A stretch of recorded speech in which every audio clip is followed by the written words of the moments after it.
बड़वानी जिले के सेंधवा में कलयुगी बेटे की शर्मनाक करतूत सामने आई है, जिसने बीमा की 10 लाख रुपए की राशि को पाने के लिए अपने पिता की हत्या करवा दी और अपना गुनाह छुपाने के लिए एक्सीडेंट बता दिया।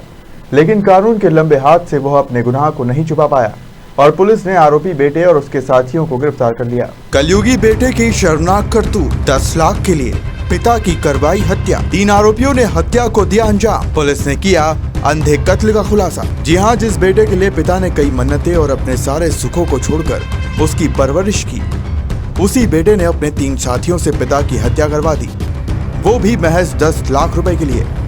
जी हां, ये सनसनीखेज हत्याकांड का मामला बड़वानी जिले के सेंधवा का है, जहां 10 नवंबर को 52 वर्षीय छगन पवार की सड़क हादसे में मौत हो गई। जब पुलिस ने मामले की बारीकी से जांच की तो चौंकाने वाला खुलासा हुआ, जिसमें छगन की मौत सड़क हादसे में नहीं बल्कि उसकी हत्या की गई और हत्या का मुख्य आरोपी और कोई नहीं बल्कि उसका बेटा अनिल पवार निकला, जिसने बीमे की 10 लाख की राशि पाने के लिए अपने 3 साथियों से पिता की हत्या करवा दी और अपना गुनाह को छुपाने के लिए हत्याकांड को सड़क हादसा बताने की कोशिश की। लेकिन कानून के लंबे हाथ से आरोपी बच नहीं पाए और पुलिस ने आरोपी बेटे सहित उसके तीनों साथियों को गिरफ्तार कर लिया। देखिए, 10 तारीख को हमारे सेंधवा शहर थाने पर एक रिपोर्ट आई थी कि 52 वर्षीय युवक है छगन पवार, इसकी रोड एक्सीडेंट में डेथ हो गई है, जिस पर से धारा 304A आईपीसी के तहत FIR सेंधवा शहर थाने में दर्ज की गई थी। और जब हमारी टीम ने इसकी विवेचना शुरू की, जब इसमें जो हमारे तकनीकी साक्ष्य हैं, साइबर के साक्ष्य हैं, CCTV फुटेज हैं, वो सभी प्राप्त किए गए, तो जो घटना का प्रारंभिक स्वरूप था उसमें संदेह उत्पन्न हुआ और इससे जो जुड़े हुए लोग थे, जब उनसे पुलिस ने पूछताछ करी, जो इसमें मुख्य व्यक्ति था अनिल पवार, जो कि मृतक का बेटा था, तो इसमें दूसरी ही कहानी निकल के सामने आई। इसमें वास्तविकता ये थी कि जो मृतक था इसका एक बीमा था। बीमे की राशि प्राप्त करने के लिए इसके पुत्र ने 3 अन्य लोगों के साथ मिलकर इसको मारने की साजिश रची, इसको षड्यंत्र रचा। इसके साथ ही पिता पुत्र का पहले से विवाद भी था, कुछ घरेलू बातें भी थी, पैसे को लेन देन को लेकर भी विवाद था।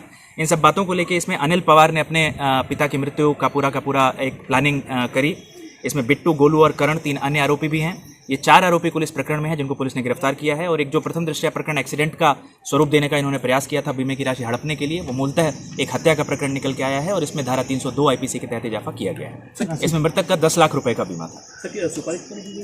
ये 2.5 लाख रुपए में इनकी आपस में लेन देन की बात हुई थी, तो ये 2.5 लाख रुपए इनको देते और जो बाकी का पैसा था वो इनके बेटे बेटियों में आपस में बढ़ता। किस प्रकार से ये हत्याकांड स्पष्ट हो पाया, किस प्रकार से आरोपी? जैसा मैंने कहा कि इसमें प्रथम दृष्टया ही जब हमारी टीम ने विवेचना शुरू की प्रकरण की, तो उसमें जो हमारे पास तकनीकी साक्ष्य आए थे, जो CCTV फुटेज मिले थे और जो प्रारंभिक इनसे बातचीत थी, उसमें ही संदेह उत्पन्न हो गया था। उसके बाद हमारी टीम और इसकी जड़ में गई, तह तक गई और सभी बिंदुओं पर जब इनसे बातचीत हुई तो पूरा प्रकरण निकल के सामने आया। ये जैसा कि इसमें जो 2 लोग हैं जो कि पिकअप वाहन के मालिक हैं, बेसिकली इनसे इसने संपर्क किया और एक अन्य व्यक्ति के साथ मिलकर इसको पिकअप वाहन के माध्यम से इसकी हत्या की गई और उसको एक इन्होंने एक्सीडेंट का स्वरूप देने का प्लानिंग। फिलहाल अंधे कत्ल का पर्दाफाश कर जहां पुलिस ने राहत की सांस ली है, वहीं एक बेटे द्वारा अपने ही पिता की हत्या करवाने का मामला क्षेत्र में चर्चा का विषय बना हुआ है। सेंधवा से मोहसिन मंसूरी की रिपोर्ट।